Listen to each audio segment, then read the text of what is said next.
take me long enough to read this statement. They seem to be in the correct room and they're waiting for the host to join, if that helps with broadcasting.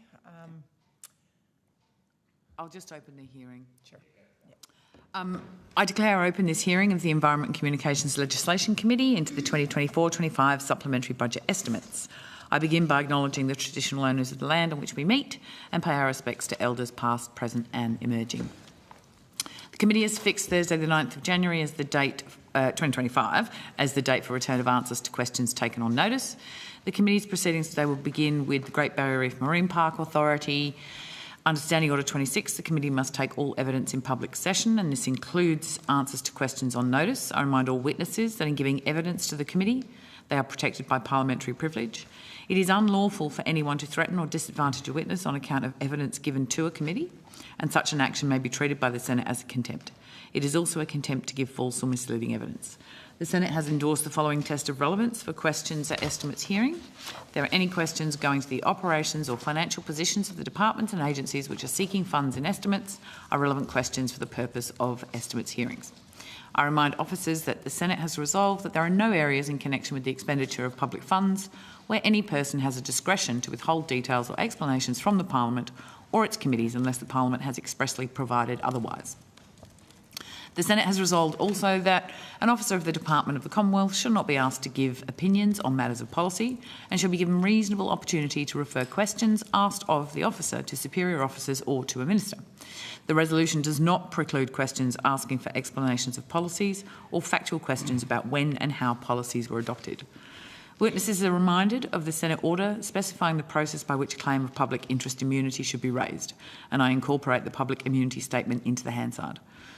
I remind all senators, as we continue our work implementing the Set the Standard report, as Chair I will ensure that proceedings are conducted in an orderly, respectful and courteous way. An officer called to answer a question for the first time should state their full name and capacity in which they appear. Mobile phones should be switched to silent. I would now like to welcome Senator the Honourable Malarndirri McCarthy, Minister for Indigenous Australians, representing the Minister for Environment and Water. Minister, would you like to make an opening statement? No, I'm fine, in the interest of time. Thank you, Chair. I will also welcome the departmental officers who are with us and just note that we're having some technical difficulties in joining the Great Barrier Reef Marine Park Authority onto the video conference.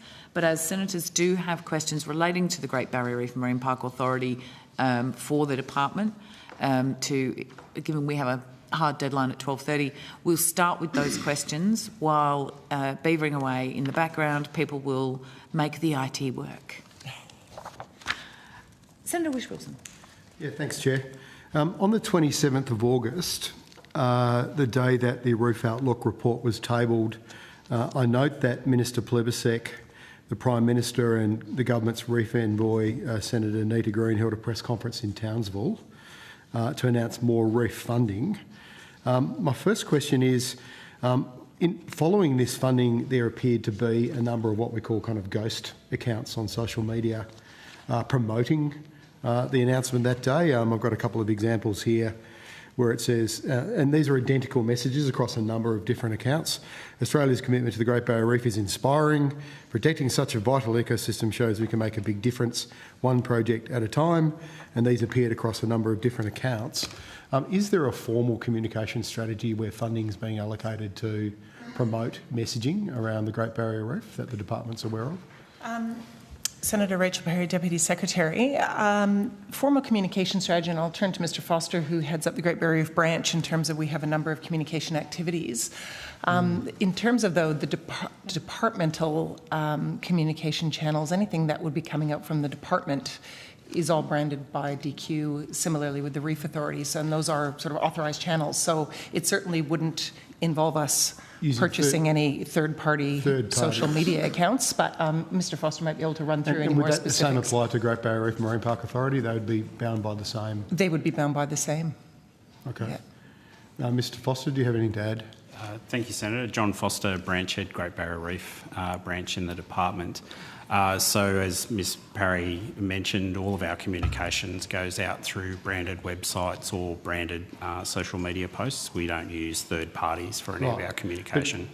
So Minister, is it possible that the Minister's office or the Prime Minister's office is spending money to promote messaging across third parties on social media?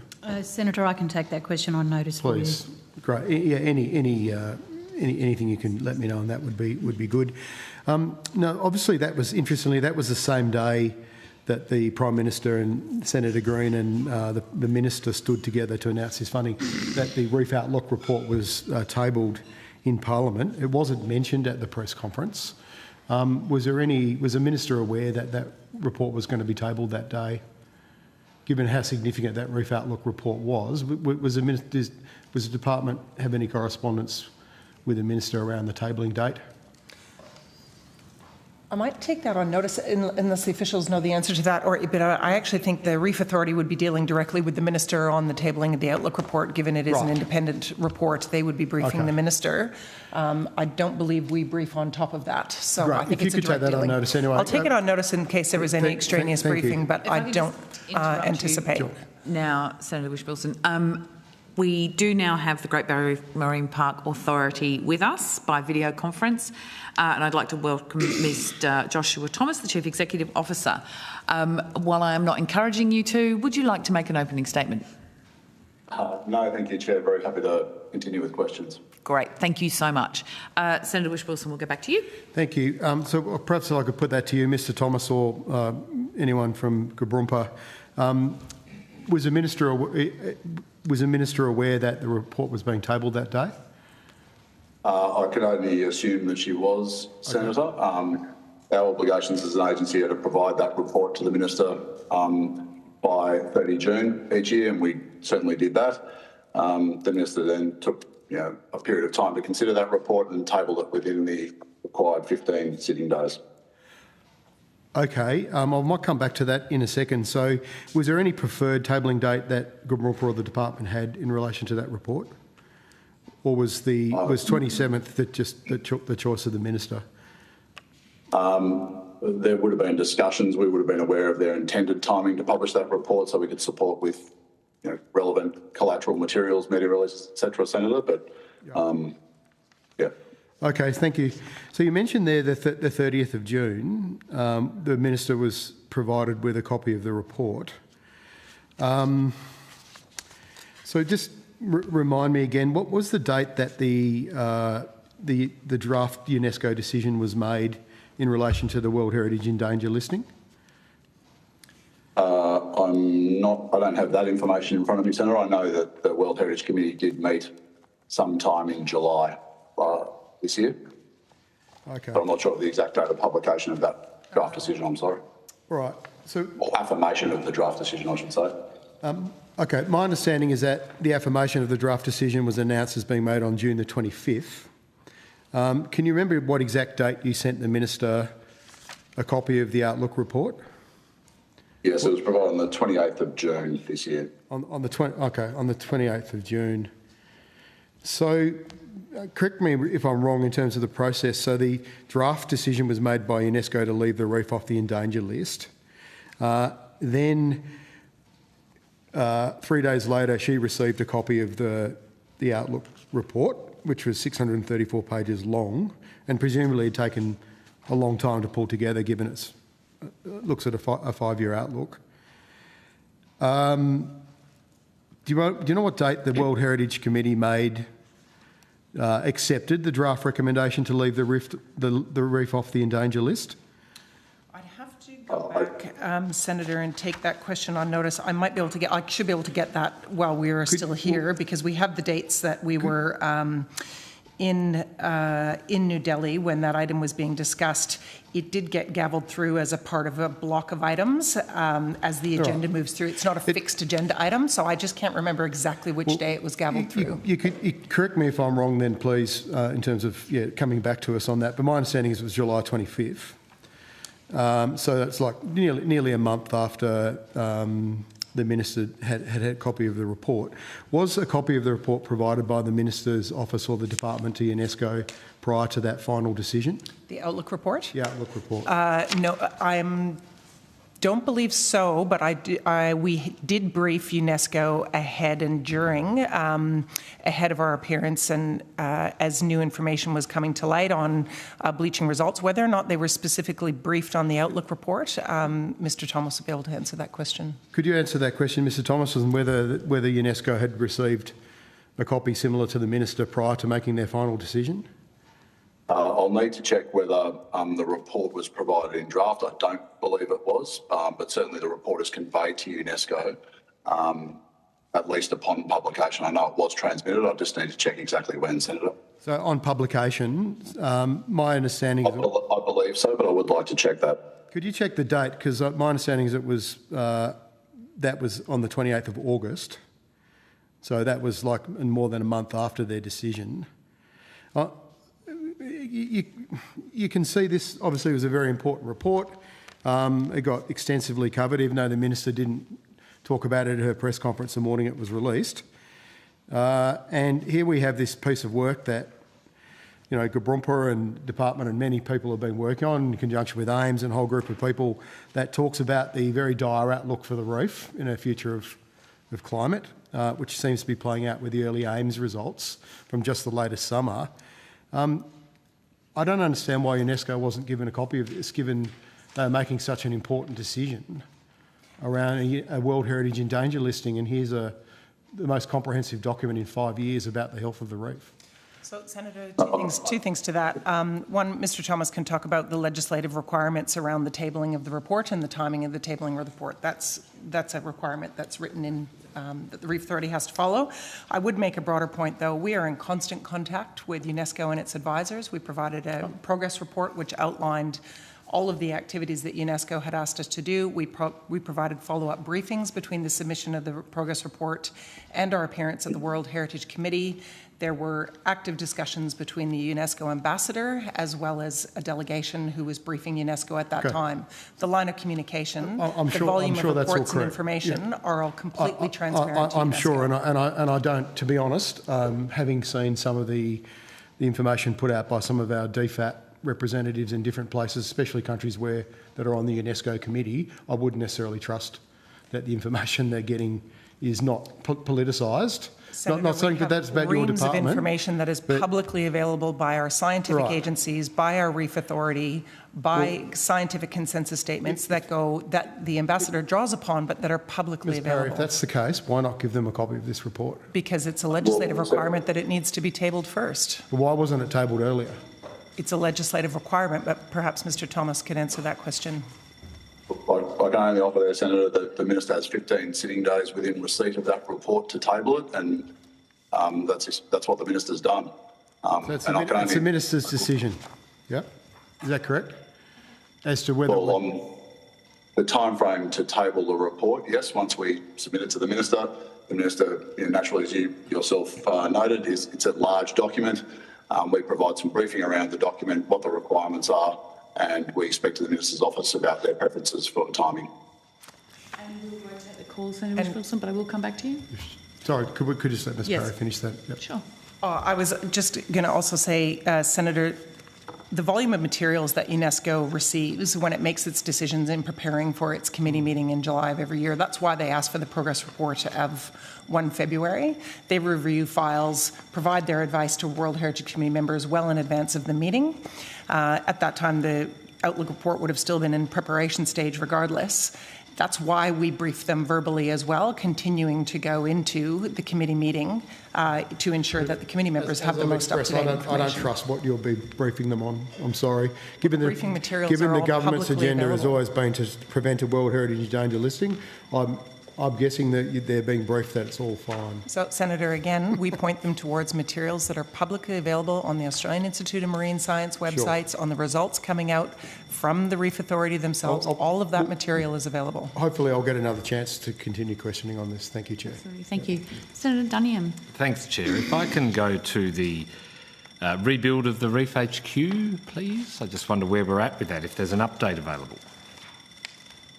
There is, Senator. I think you'd probably be aware there's been an additional $100 million committed to the redevelopment of that aquarium, and we're currently shaping up our plans and pathways by which we'll deliver on a new National Education Centre for the Great Barrier Reef. So we're in the planning phase at the moment. Is that broadly where we're at, given the additional funding? That's correct. We had originally, several years ago, looked at it as a significant refurbishment, and some funding was provided for those refurbishments to address some critical issues, work health safety issues, challenges facing the living coral reef exhibit. We've attended to those quickly, but as we pulled in further experts and engineers and had all the necessary reports done, the project took on a much greater level of complexity.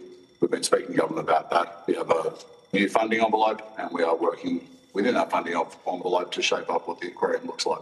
Indeed. So there was the reallocation of the funding out of the city deal.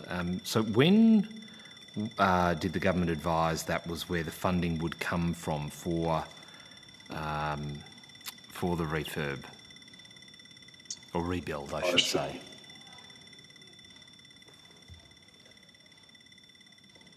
I'd need to come back to you on the exact dates about the advice around that 100 million, Senator.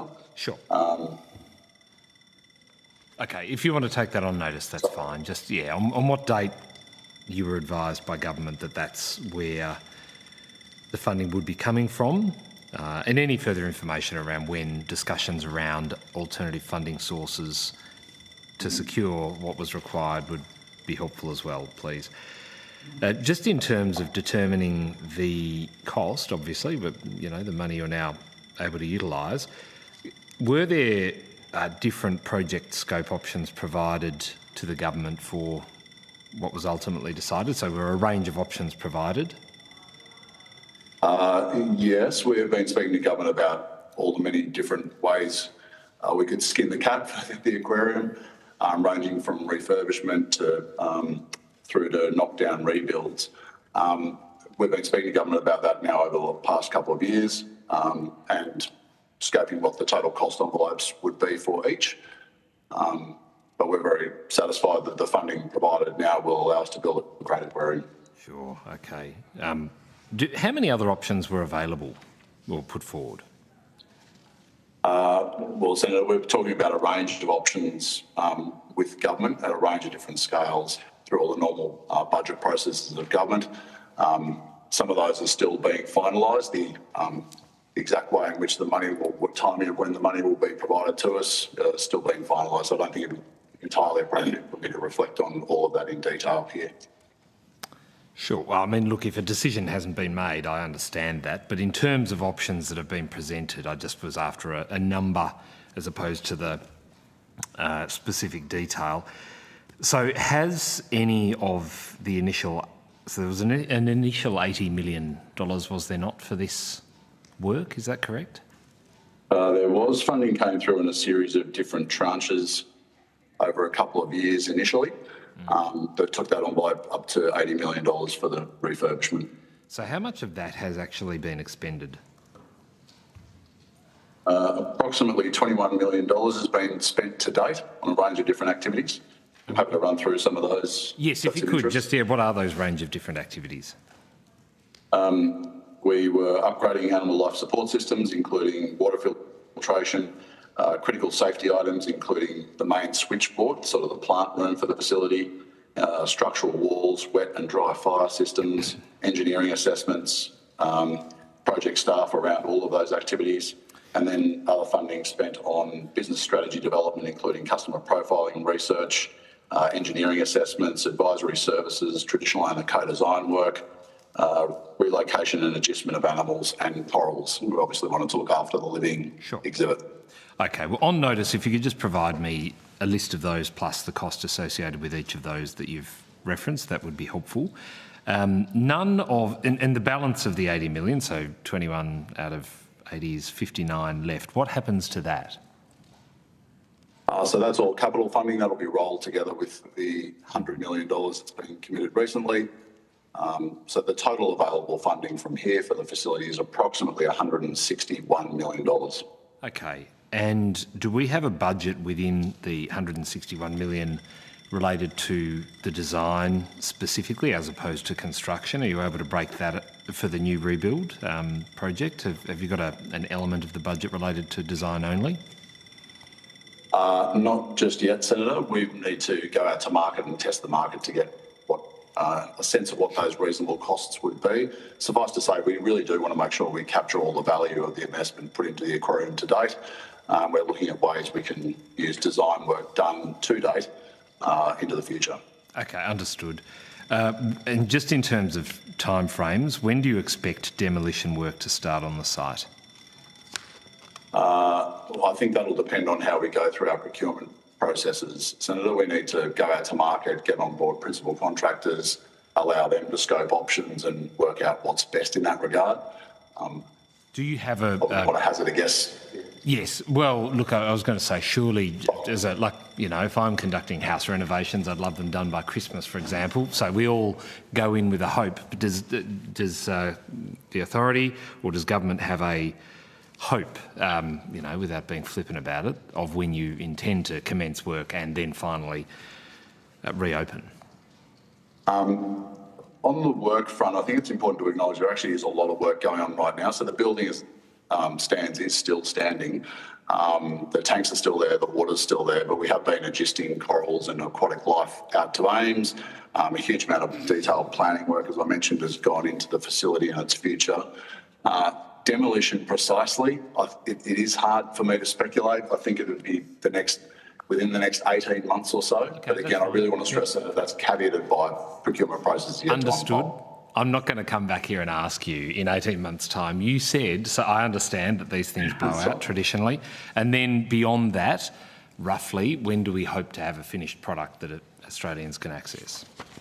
And others too. So that will really depend entirely on the scope of the design, how big it is, how ambitious it is, how much of the existing facility can be kept in place. I would hope within the next 4 to 5 years, conservatively, we would have a new and shiny aquarium for the people of Townsville to visit. Okay, all right. That's all I needed to know, a rough estimate. And as I said, I can guarantee I'm not going to come back here and hold you to those rough estimates, and conservative or otherwise. If I can just go to a couple of other matters relating to AUSTender. There was on AUSTender, it indicated that as part of contract number CN 4102579, the authority is currently in the midst of spending $25,000 on a short recruitment process. Is that sort of the ballpark? And this is for an SES Band 1 level position as far as I'm advised. And I've got the contract notice for you here. But is that sort of the ballpark of what we normally spend on recruitment for an SES1? I believe so, Senator. We have a panel of providers. We assess value for money in engaging those providers to do that work. There's considerable work involved in those processes. And I believe that's for a General Manager SES Band 1 position that's out to market at the moment and for which interviews are already underway. Okay, all right. The final question... yes, and then I'm done for today. So it's just relating to another tender, and that was in relation to $59,610 spent on accommodation for a conference at the end of April for the Wow Tumra conference. Does that ring any bells? Not for me, Senator, but is that a Reef Authority tender? I think it's an authority question. Okay, Yeah. sorry, I thought you were looking at me. Oh, no, sorry. When I look over the top of my glasses and try to look serious, I could be looking anywhere. But yes, I wonder if there's a change of personnel there. We will come to you, Senator, on that question. Mr. Richard Quincy may have more details. Yes. Hello, Senator. Richard Quincy, General Manager, Marine Park Operations. That was a week-long conference with women traditional owners of predominantly our traditional use marine resource agreement areas that was held in Cairns and some on-country components of it. It was attended by a range of our authority staff, but mostly other stakeholders as well. and was really bringing together representation from across our traditional owner groups on the Great Barrier Reef for a component that we think has been underrepresented over time, and it was a very, very successful outcome to help build a network of women traditional owners in the sea country management space. Okay, and so this was a limited tender, which can you explain to me how a limited tender works in very brief terms, noting that I don't have much time? Yeah, so Senator, it was not that we put it out to open market. We went to, I'd have to check the details, but 3 possible providers in the Cairns, Port Douglas area for accommodation and catering. And so we sought quotes from those 3 providers and picked the most appropriate quote. So how many attendees were there for this conference? I would have to... Yes, you'll take it on notice. So yes, my question was going to be how many attendees were covered by the cost of the $59,000. Now, you mentioned, so these were traditional owner reps, did you say? Is that correct? Yeah. So, yes. So obviously not employees of the authority. Some employees that were there to help facilitate and work with the group, but predominantly traditional owners of the Great Barrier Reef. How many were employees and how many were the external stakeholders? I would have to take that on notice, Senator. If you could, and the duration of the conference? I believe it was a week. I think Monday to Friday, but I'll check that detail as well. Yes, on notice. And if you could just, in perhaps a paragraph, indicate what was covered for each of the attendees, not by name, but in broad terms, accommodation, transport, food and beverage, etc., any events that occurred. If you could do that on notice, that would be great, and that's me done. Excellent. Senator Wish-Wilson. Yeah, thank you, Chair. Look, I had a quick question in relation to expenditure as well. It's follow-up from questions on notice SQ 24 000539 in relation to Mr Thomas, your expenditure for a visit to Saudi Arabia and to Paris. Both trips around 6 days, I think was the information provided.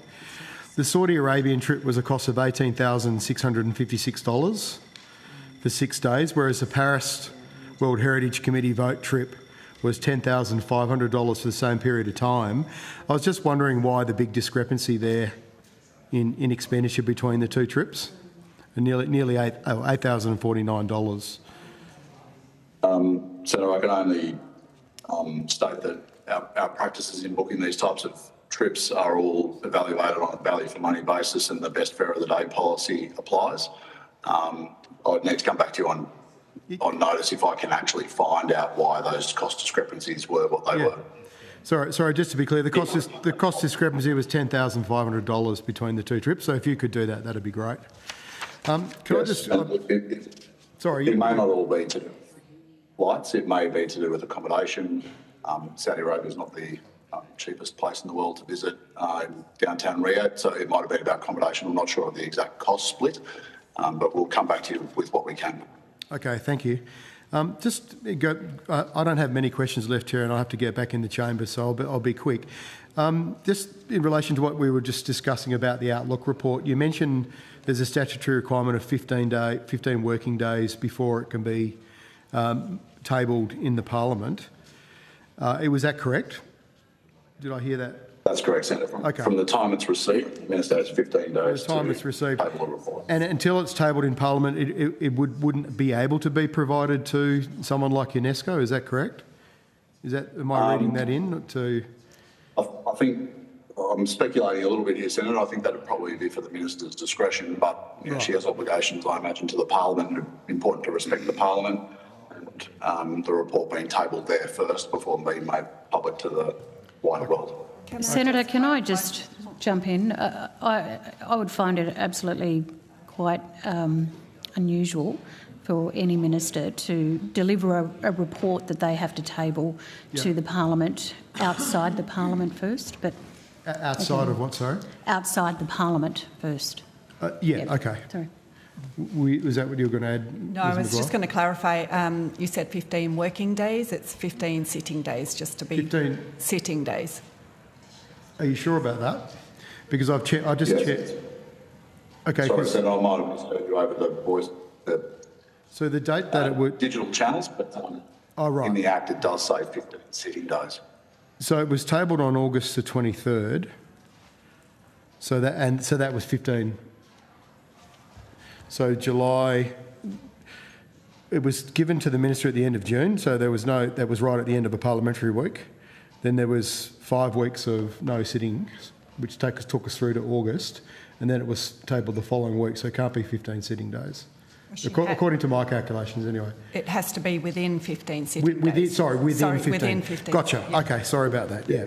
Right. So it was entirely that solves that problem. That's all I needed to know, because I was trying to work out how the 15 days worked and with that date of August the 23rd. Did you want to add something, Mr. Thomas? Sorry.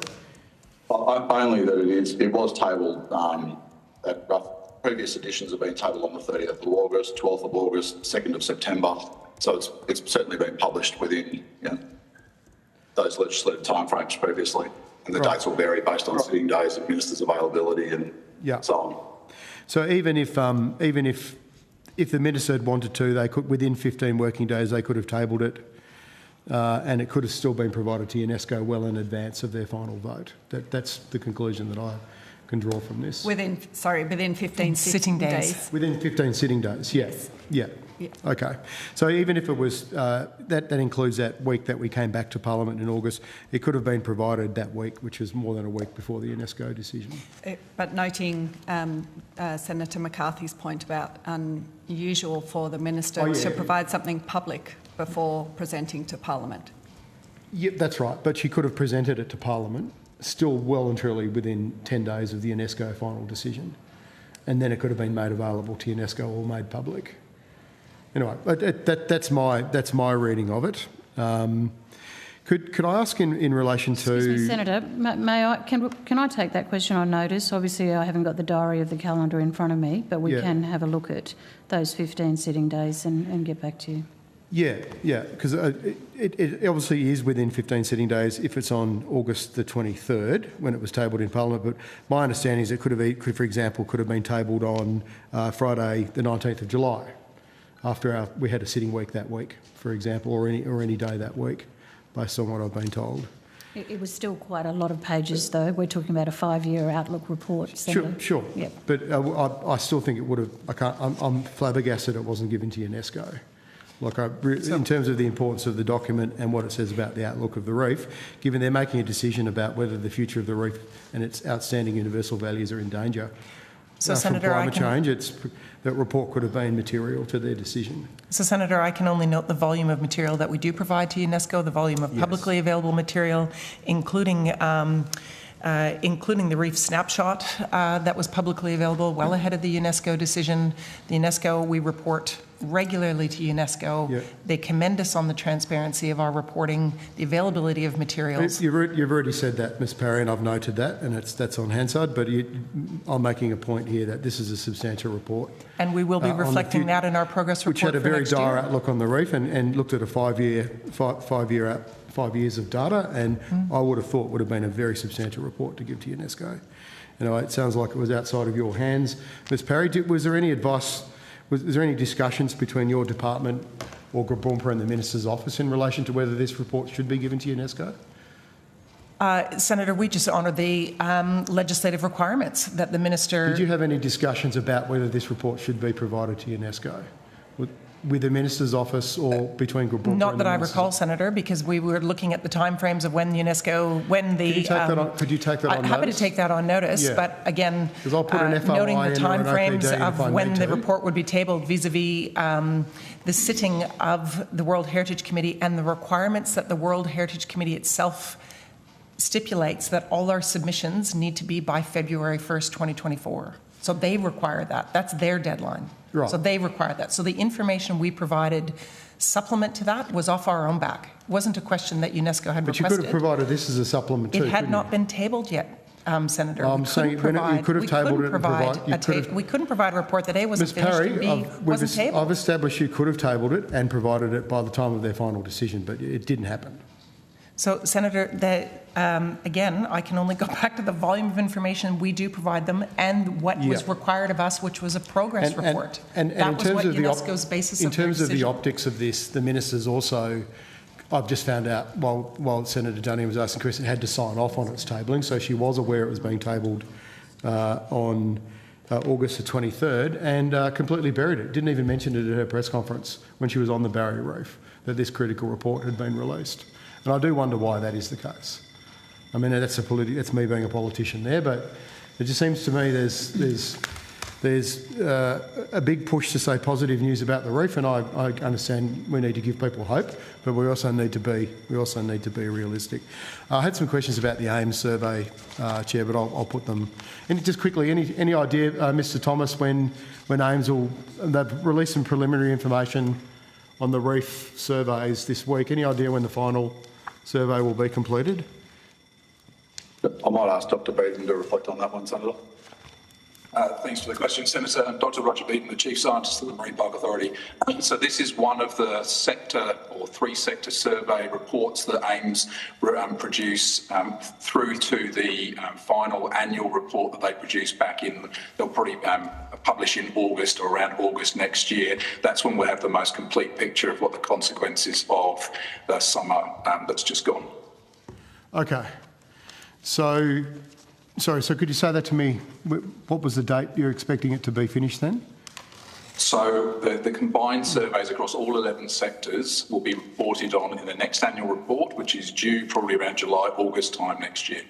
Is there any reason why they did put out, they said they were 15 to 20% complete and had looked at the northern sections of the reef?